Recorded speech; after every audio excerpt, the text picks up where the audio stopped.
আসসালামু আলাইকুম এভরিওয়ান, কেমন আছেন সবাই? আবার ওয়েলকাম করছি তারাস কিচেনে নতুন একটি রেসিপি নিয়ে। আজকে আপনাদেরকে করে দেখাবো খুব সহজেই কিভাবে বাসায় বানিয়ে নিতে পারবেন আলু পরোটা। তো চলুন শুরু করা যাক। এখানে আমি 3টা আলু নিয়ে নিয়েছি আর আলুটাকে ভালোভাবে ধুয়ে সিদ্ধ করে নিয়েছি। এখন আমাদের আরও যা যা উপকরণ লাগবে, এখানে আমি পেঁয়াজ একটু বেরেস্তার মতন করে নিয়েছি, আর নিয়ে নিয়েছি কাঁচামরিচ, সাথে আরও নিয়ে নিয়েছি শুকনো মরিচের গুঁড়া। তো এই তো এখন আলুটাকে ভালোভাবে মথে নিয়েছি আমি হাত দিয়ে।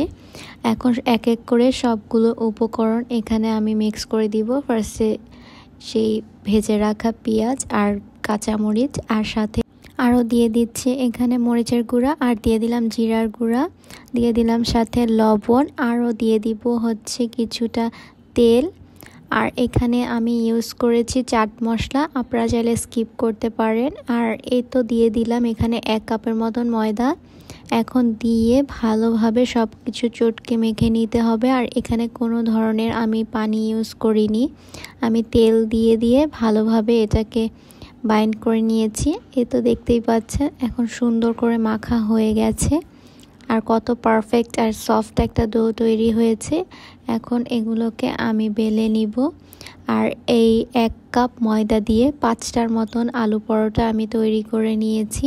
আপনারা যদি একটু মোটা পছন্দ করেন তাহলে 1 কাপ ময়দা দিয়ে আপনারা 3 থেকে 4টার মতন আলু পরোটা বানিয়ে নিতে পারবেন। এখন এই তো আমি এখানে কিছুটা ময়দা ছড়িয়ে নিচ্ছি, যেহেতু এটা খুবই নরম, তো আমার এখানে একটু ময়দার প্রয়োজন হবে।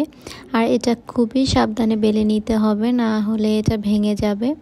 এই তো এখন সব কিছু সুন্দরভাবে বেলে নিলাম, আর এই তো দেখতে পাচ্ছেন কত সুন্দরভাবে আলু পরোটাটা রেডি হয়ে গেল। এই তো আর একটা বেলে নিলাম। এভাবে করে আমার 2টা আলু পরোটা তৈরি হয়ে গেছে।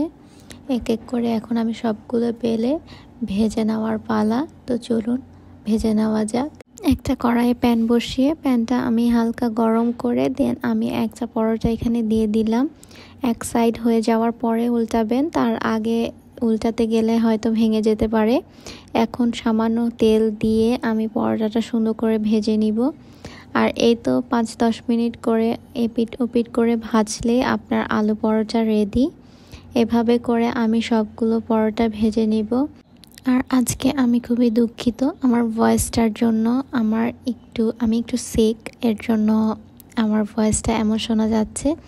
তো এই তো দেখতে পাচ্ছেন সবগুলো পরোটা আমি এভাবে করে ভেজে নিলাম। এখন সার্ভের পালা। আমি এখানে টমেটো সস দিয়ে সার্ভ করে নিয়েছি, আপনারা চাইলে যে কোনো ধরনের আচার দিয়েও সার্ভ করে নিতে পারেন। আর এটা খেতে কিন্তু খুবই মজার হয়। ঝটপট গেস্ট আসলে বাচ্চাদের টিফিনে বা রাতের ডিনারে আমরা এটা খেয়ে নিতে পারি। আমার এই রেসিপিটা যদি আপনাদের ভালো লেগে থাকে তাহলে অবশ্যই আমার চ্যানেলটা সাবস্ক্রাইব করতে ভুলবেন না। আর এমন রেসিপি পেতে অবশ্যই আমার পেজে চোখ রাখবেন।